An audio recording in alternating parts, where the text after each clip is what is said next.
Nearly a year and a half after a Jeffersonville murder, a plea deal is accepted in the case. Good evening. I'm Lisa Hudson. And I'm Doug Proffitt. 35-year-old Josephine Amon was shot twice, right in front of her own daughter. Her estranged husband, the girl's father, Marial Wel, now waits his prison sentence. Heather Fontaine is following this story tonight. The colorful greeting outside the Clark County Courthouse disguises the dark crime and plea deal reached inside. Everyone's just heartbroken that the daughter has had to go through this. Marial Wel pleaded guilty to killing his estranged wife in 2018. County Prosecutor Marial Wel says he pulled the trigger right in front of their 13-year-old daughter.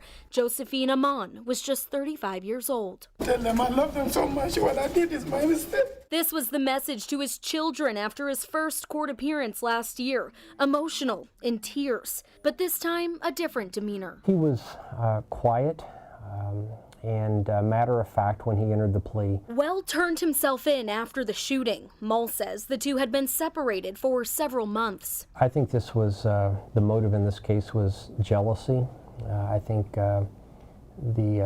there were domestic issues between the two of them. Well is facing 45 to 55 years in prison. His sentencing is scheduled for June 10th. Mull says members of Amon's family plan to speak then. They believe that he should spend the rest of his life in prison.